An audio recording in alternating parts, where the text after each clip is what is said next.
Hello student, क्या हाल है। तो जैसा आपको मालूम है, मैं क्वेश्चन नंबर 4 जो चैलेंजिंग क्वेश्चन है आपके एग्ज़ाम में आने वाला है। तो उसमें जो डिफ़िकल्ट क्वेश्चन है ना, वो आपके एग्ज़ाम के पैटर्न के हिसाब से आने वाला है, आपके एग्ज़ाम के सिलेबस के हिसाब से आने वाला है। बट ये चैलेंजिंग क्वेश्चन होता है जो 4 मार्क्स के लिए पूछा जाएगा। तो ये सीरीज हमने जो चालू किया 4 मार्क्स वाला चैलेंजिंग क्वेश्चन का, तो उसमें हम लोगों का ये जो दूसरा वीडियो है, तो हम लोग देखते हैं आज बहुत अच्छा क्वेश्चन है ना। ये क्वेश्चन आप करने के बाद आपका काफ़ी माइंड बेहतर हो जाएगा और आप और भी अच्छे क्वेश्चन कर सकते हैं। तो हम लोग चलो स्टार्ट करते हैं, इस क्वेश्चन को देखते हैं कि कैसे करना है। ठीक है, तो जैसे यहाँ पे दिया बच्चों, आपको देख सकते हो कि क्वेश्चन में दिया हुआ है आपका कि a cottage industry produce a certain number of potteries in a day. ठीक है, एक कॉटेज इंडस्ट्री है जो पर डे कुछ पोट्री जो है उसको क्या करता है, प्रोड्यूस करता है, बनाता है। ठीक है, कुछ मिट्टी के बर्तन है, पर डे बनाता है। कितना बनाता है वो नहीं दिया है, सर्टेन बोलना है बस, है ना। यहाँ पे क्या बोलती है, सर्टेन बोल दिया, सर्टेन नंबर। तो क्वांटिटी तो अपने को दिया नहीं है। फिर आगे क्या बोला, it was a found that the cost of production of each article was 5 rupees more than the twice the number of potteries. क्या बोलने की कोशिश कर रहे हैं यहाँ पर कि क्या ट्वाइस है, ट्वाइस है नंबर ऑफ पॉटरीज का। ठीक है, मोर देन। ठीक है, तो उसका जो कॉस्ट पड़ रहा है, उस बर्तन का जो कॉस्ट पड़ रहा है, देखो क्या बोल रहा है कि एक बर्तन के पीछे जो कॉस्ट पड़ रहा है, तो जो क्वांटिटी है उसका, है ना, दिन भर में जितने बनाए जा रहे हैं, जितने भी बर्तन बनाए जा रहे हैं मिट्टी के, इस कुम्हार चाचा के जरिए जो भी बनाए जा रहे हैं, तो वो जो बर्तन है उसकी क्वांटिटी से क्या है, उसका प्राइस है 5 रुपया ज़्यादा है। ठीक है, मान के चलो अगर मैं बोलता हूँ कि 10 रुपया, अगर दिन भर में 10 बर्तन बनाए जा रहे हैं, तो बर्तन का क्या कर दो, डबल कर दो, यानी ट्वाइस कर दो, डबल कर दो, 20 हो गया। अब उससे 5 रुपया ज़्यादा है, यानी कि 5 और मिला दो, 25 हो गया। ठीक है, हमने एक एज्यूम किया कि भाई 10 दिन भर में कितने बनाए जाते हैं, 10 बर्तन बनाए जाते हैं, तो उसके डबल से 5 ज़्यादा। अगर मैं बोलता हूँ कि दिन भर में 20 बर्तन बनाए जा रहे हैं, तो आप क्या बोलोगे, 20 का डबल कर दो और उससे 5 ज़्यादा, तो कितने बनाए जा रहे हैं, 20 का डबल 40, 40 और 5 कितना हो गया, 45। ठीक है, तो इस तरीके से समझ में आया। बस वही बोला है कि it was found at the cost of production of each article. Etch article यानी हर बर्तन की बात कर रहा है, उसका कॉस्ट क्या होगा, 5 रुपीज़ मोर देन, कितना, 5 रुपया मोर देन। यहाँ पे देख लो आप क्या लिखा है, 5 रुपीज़ मोर देन, कितना, 5 रुपीज़ मोर देन बोल रहा है। Twice the number of potteries, number of potteries, उस जो पोट्री की क्वांटिटी है उसके ट्वाइस से 5 ज़्यादा, जैसे मैंने समझा आपको एग्जाम्पल देके, प्रोड्यूस इन अ डे, एक दिन में जितना होता है उसका। ठीक है, if the cost of production that day was ₹160। तो अगर मान के चलो प्रोडक्शन का जो चार्ज है, if the cost of the production that day was 168, यानी पूरे दिन का कॉस्ट जो हो गया, कितना आया, पूरे दिन में जो बर्तन बनाया गया, जितना भी बर्तन बनाया गया XYZ, पूरे दिन का बर्तन बनाने का कॉस्ट कितना है, 168 रुपया टोटल आया। तो हमको फाइंड करना है, find the number of potteries produced. तो नंबर ऑफ पोट्रीज जो है वो कितने दिन भर में कितने बर्तन बने, वो अपने को फाइंड करना है। ठीक है, चलो स्टार्ट कर दें। आपको समझ में आ गया होगा कि भाई क्या मालूम करना है। ठीक है, तो आपको ये अच्छे समझा होगा क्या क्या मालूम करना है ना। तो आपको क्या मालूम करना है, नंबर ऑफ बर्तन मालूम करना है ना, फाइंड पोट्रीज की जो क्वांटिटी है वो मालूम करना है। तो जो मालूम करना है आपको क्या करना है, सबसे पहले आपको उसको एज्यूम कर लेना है। तो आप क्या लिखोगे, स्टार्ट कैसे करोगे, आप लिखोगे कंसीडर दैट, क्या मालूम करना है, नंबर ऑफ पोट्रीज प्रोड्यूस, है ना, कितने प्रोड्यूस हुए, तो हमको ले लेते हैं, हम उसको एक्स ले लेते हैं, है ना। The number of potteries produced is x। आपने क्या ले लिया, उसको x ले लिया। फिर आप जो गिवन कंडीशन है उसके हिसाब से लिखते। तो मैं लिखूंगा bye given information, bye given information. अब जो इंफॉर्मेशन है उसके हिसाब से देखो, अगर मैं ले लेता बर्तन कितने आपके पास, तो आप बोलेगे सर यहाँ पे जो है पोट्रीज की क्वांटिटी कितनी, x, पोट्री की क्वांटिटी कितनी, x। इसके लिए आप ये समझो कि मैं बोलता हूँ कि मेरे पास 5 जो है 5 बर्तन हैं। बच्चों अगर मैं आपको बोलता हूँ कि मैं दिन भर में 5 बर्तन बनाता हूँ, कितना बर्तन बनाता हूँ, 5, और एक बर्तन का चार्ज कितना है वो हमको नहीं मालूम है ना, x ले लो। ठीक है, तो टोटल कितना होता है, तो आप बोले कि टोटल होता है, मान के चलो 130 रुपया मुझे पड़ता है। कितना पड़ता है, 130 रुपया पड़ता है। कितना बनाए जा रहे, x बनाए जा रहे, तो आप क्या करोगे, दोनों को मल्टीप्लाई करोगे तभी आएगा ना। फिर ये 5 को ले जाके इधर डिवाइड कर दो, तो अब क्या होगा, 5 2 10 हो गया, 5 6 30, यानी आपने कितना बर्तन बनाया, 26 बर्तन बनाया। यानी हम क्या करते, हम टोटल कॉस्ट निकालने के लिए टोटल कॉस्ट निकालने के लिए जो क्वांटिटी हो और जो पैसे हैं, जो रुपए हैं, उसको आपस में मल्टीप्लाई करते हैं, तो हमारा जो कॉस्ट हो जाता है। अगर मैं बोलूँ, मैं किसी दुकानदार के पास जाऊँ और मैं उसको जाके बोलूँ, मुझे भैया एक काम करो, आप 50 रुपये किलो के हिसाब से जो शक्कर है आप वो 4 किलो दे दो, है ना। तो खर्चा कितना है, हमें टोटल खर्चा कितना पड़ेगा, टोटल कॉस्ट कितना आएगा, तो आप बोलोगे 50 किलो ये हो गया, और प्लस 50 रुपये का 4 किलो, 4 किलो क्या हो गया, क्वांटिटी हो गया, और कितने रुपए का, 50 रुपए का। तो हम लोग क्या करेंगे, 4 जो क्वांटिटी है 4 किलो, उसको 50 से क्या करेंगे, मल्टीप्लाई कर देंगे, तो हमारा टोटल कॉस्ट आ जाएगा। तो यहीं पर बाय गिवन इन्फॉर्मेशन के जरिए हमको ये पता चले कि टोटल कॉस्ट कितना है पूरा दिन भर का, 168 है। टोटल कॉस्ट कितना आया, 168। तो 168 हो गया आपका टोटल कॉस्ट। इतना क्लियर हो गया। अब टोटल कॉस्ट के लिए क्या होना चाहिए, क्वांटिटी मल्टीप्लाई किसके साथ, खर्चा के साथ। तो खर्चा कितना था, क्वांटिटी तो अपने को मालूम है, हमने क्या ले लिया, क्वांटिटी को x ले लिया, सो हो गया। अब एक कंडीशन तो ये हो गया, पोट्रीज की क्वांटिटी कितना ले लिया हमने, x ले लिया। क्वांटिटी को आपको किससे मल्टीप्लाई करना पड़ेगा, जैसे यहाँ पे दिया है आपको, उसका जो कॉस्ट पर बर्तन के पीछे जो कॉस्ट आया है उससे मल्टीप्लाई करना पड़ेगा। तो पर बर्तन का जो कॉस्ट था, है ना, पर आर्टिकल का जो कॉस्ट था वो क्या था, तो इसने यहाँ पे बोला था ना क्या आर्टिकल का कॉस्ट था, कि जो क्वांटिटी है उसका ट्वाइस करेंगे, twice of number of potteries, है ना, जो आर्टिकल है पॉटरीज है, जो बर्तन है उसका ट्वाइस करोगे। तो मैंने कर दिया इसका ट्वाइस, ठीक है। ट्वाइस करने के बाद उससे कितना ज्यादा है, 5 ज्यादा है, कितना बोला है, 5 ज्यादा है। तो आप यहाँ पे क्या करोगे, मल्टीप्लाई 5 से प्लस कर दोगे, ठीक है। ये इस तरह से बन जाएगा आपका, मैं इसको सही करता हूँ।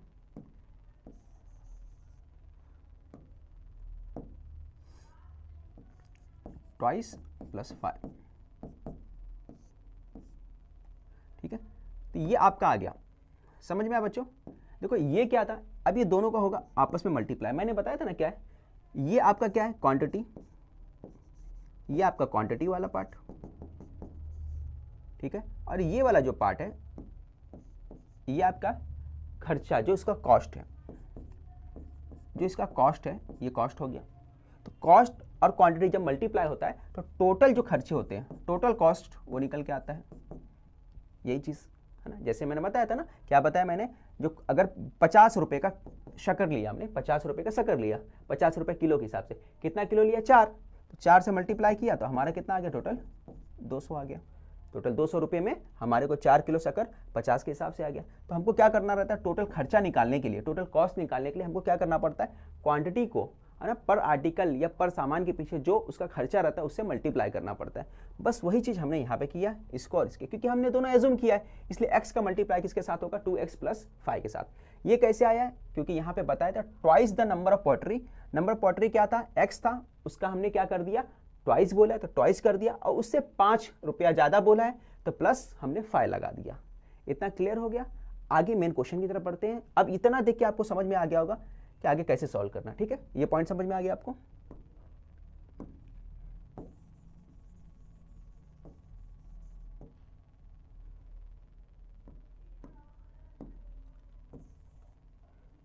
अब देखो इतना तो मैं समझा दिया। अब यहाँ पे आपका मेन आ गया। अब इस ब्रैकेट को जब ओपन करोगे तो x का मल्टीप्लाई इसके साथ होगा, फिर इसके साथ होगा। जब x का मल्टीप्लाई यहाँ पे होगा तो क्या हो जाएगा, x और x का मल्टीप्लाई हो जाएगा तो 2x स्क्वायर हो जाएगा। फिर उसके बाद x का मल्टीप्लाई 5 के साथ होगा तो क्या हो जाएगा, 5x हो जाएगा, ये 5x और 168। अब 168 को अगर आप इस तरफ शिफ्ट कर दोगे तो ये दिख रहा है आपको क्या बन गया, क्वाड्रेटिक इक्वेशन बन गया।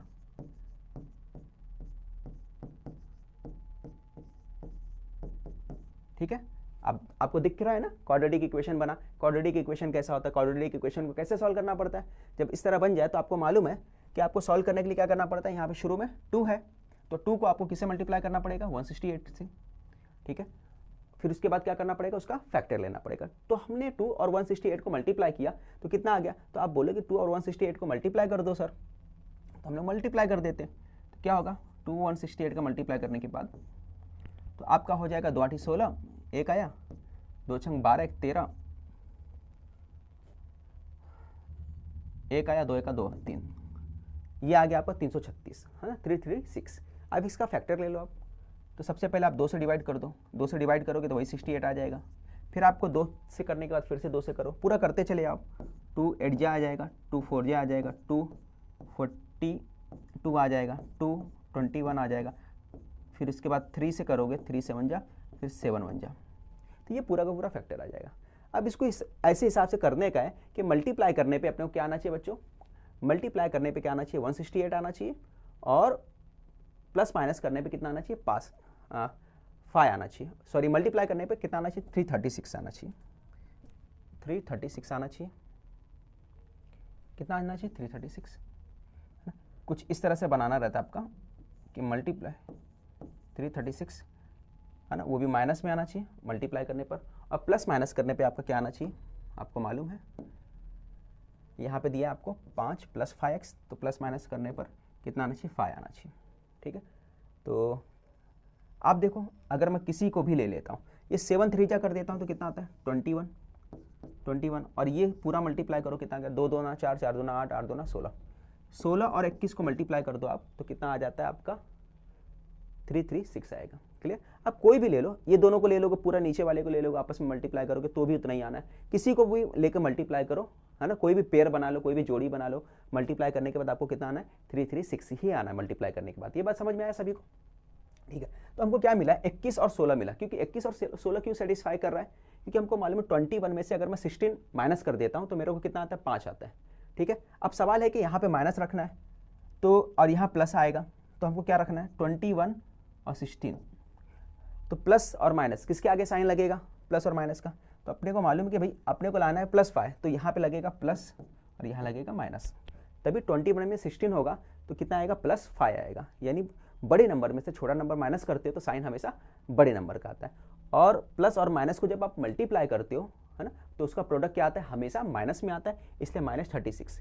यानी इसको ये सेटिस्फाई कर रहा है। ठीक है, इसको सेटिस्फाई करने का मतलब हम लोग यहाँ पे लिख सकते हैं, क्या लिख सकते हैं, आपको अच्छे समझ में आ गया होगा कि हम लोग यहाँ लिख सकते हैं 2x² 21x -16x + 168 0। ये बात तो सभी को क्लियर हो गया कैसे आया, है ना, ये किसके प्लेस पे लिखा गया है, ये पूरा का पूरा हमने इसके प्लेस पे लिख दिया। ये बात आपको क्लियर हो गया, कहाँ से आया वो भी आपको क्लियर हो जाना चाहिए। ये जो हमारा जो पार्ट है यहाँ पे आया, ये कहाँ से आया, ये दोनों पार्ट, तो ये दोनों पार्ट हमको यहाँ से मिला, इस जगह से मिला। इतना क्लियर हो गया। अब इसको आप सॉल्व करो, कैसे सॉल्व करना है आपको मालूम है, पेयर बना के आपको क्या निकालना रहता है, कॉमन निकालना रहता है। पेयर बनाओ और कॉमन निकालो इसको। दो का पेयर बना लो। कैसे बनाओगे, देखो सबसे पहले मैं दोनों का पेयर ले लेता हूँ। अगर मैं इन दोनों का बच्चों ले लेता हूँ पेयर, और उस तरफ वाला जो है उसका भी पेयर ले लेता हूँ, मैं ग्रीन कलर लेता हूँ, ब्लू ले लेता हूँ यहाँ पर। ठीक है, इन दोनों का पेयर, दो का पेयर बनाया जाता है, बना दिया हमने। अब कॉमन निकालो। अगर मैं कॉमन निकालता हूँ तो क्या आएगा यहाँ पे कॉमन, देखो यहाँ पे कुछ कॉमन मिल रहा है, 2 तो कॉमन नहीं है दोनों तरफ, क्या है, x दिख रहा है, यहाँ भी x दिख रहा है, यहाँ भी x दिख रहा है, यानी दोनों तरफ हमें क्या दिख रहा है, x दिख रहा है। तो x को बाहर निकाल लो। जब मैं यहाँ से x बाहर निकाला तो अंदर क्या बचा, यहाँ पे 2 बचा, और x की पावर 2 होने का मतलब x कितनी बार था, 2 बार था। एक बार बाहर चले गया तो बचा क्या, अंदर एक बार बचा। तो हमें यहाँ पे अंदर क्या ले लेना है, x ले लेना है, फिर 21 वैसे ही बच जाएगा। ठीक है, तो हमें क्या मिला, 2x + 21। ठीक है, अब इधर पे देखो माइनस, तो माइनस ले लिया हमने। 16 को कॉमन निकाल सकते हो आप, है ना, तो 16 कॉमन नहीं निकाल सकते आप, कुछ और नंबर लोग क्या कॉमन निकल सकता है।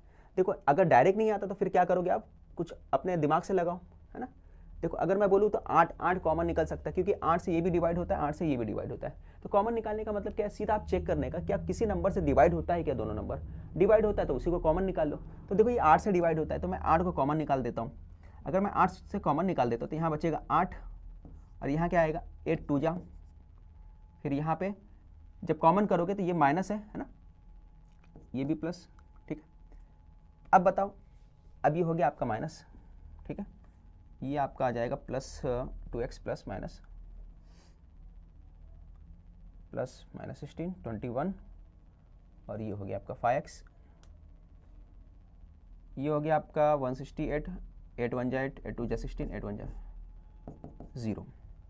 ठीक है, तो ये दोनों में हमने कॉमन निकाला तो माइनस माइनस ये प्लस आ गया। इतना क्लियर हो गया। तो अब आगे हम लोग करते हैं इसमें। देखो यहाँ पे 2 बार क्या आया है ना, इन दोनों में कॉमन क्या, 2x + 21, 2x + 21, तो 2x + 21 को आप कॉमन निकालो। तो हमने निकाल लिया 2x + 21, यहाँ क्या बचा, x बचा, दिख रहा है, हमने यहाँ पे भी 2x प्लस 21 था, यहाँ भी था, कॉमन निकाला तो क्या बचा, यहाँ से क्या बचा, यहाँ से x बचा और यहाँ से क्या बचा, 8 बचा, इक्वल टू 0 आ गया। ठीक है, इतना क्लियर हुआ। अब इसको 0 से कंपेयर कर दो दोनों को ही, तो पहला वाला करोगे 0, फिर उसके बाद और लिखो बीच में और इसको कर दो x माइनस 8 इक्वल टू 0। ठीक है, अब ये उधर शिफ्ट करेगा, है ना, तो क्या आएगा, जब 21 उधर जाएगा तो माइनस में चले जाएगा, ये हो जाएगा -21 या 2x और ये बचेगा 21/2। ठीक है, जो कि माइनस क्या है, नेगेटिव में, जो कि एक्सेप्टेबल है नहीं आंसर के लिए ना, जो माइनस में आंसर आता है वो एक्सेप्टेबल नहीं होता। अब इधर देखो ये आ गया x इक्वल टू 8। ठीक है, तो यहाँ पे आंसर कितना है, x इक्वल टू 8 आ गया, तो हमको मिल गया, हमारा जो आंसर मिला है x इक्वल टू 8 आ गया। ठीक है, तो हमें पूछा है कि find the number of potteries produce, तो नंबर ऑफ पोट्रीज को हमने क्या लिया था, the number of potteries produce is x, उसको हमने x ले लिया था, तो हमारा x कितना आ गया 8, तो हम लोग सेंटेंस बना के आगे लिख सकते हैं, क्या लिख सकते हैं, the number of poetry is 8। समझ में आया। फाइनली आपको क्या लिखना है, the number of poetries is 8, या पूरा का पूरा आपको क्या लिखना है, बस ये पूरा सेंटेंस उठा देना है और सिर्फ यहाँ पर इस x के प्लेस पे क्या लिख देना है, आपको 8 लिख देना है, तो आपको फाइनल आंसर हो गया। ठीक है, क्वेश्चन बहुत आसान था, क्वाड्रेटिक इक्वेशन का क्वेश्चन था, है ना, उसी के कॉन्सेप्ट के ऊपर रखा था। ठीक है, तो आपको अच्छा लगा अगर वीडियो तो लाइक और सब्सक्राइब करना ना भूलें और लोगों को बताएं। ठीक है, हमारा ये जो सीरीज है चैलेंजिंग क्वेश्चन का, ये जारी रहेगा और हम कोशिश करेंगे बेहतर से बेहतर क्वेश्चन लाने के लिए, ताकि आपको एग्जाम में प्रॉब्लम ना हो, और हमारा टारगेट रहेगा कि आपको 95 प्लस मार्क्स एग्जाम में दिलाना। ठीक है, तो मैथ्स में कुछ भी और प्रॉब्लम हो तो कमेंट्स करके जरूर बताएं, वीडियो को लाइक सब्सक्राइब करना ना भूलें।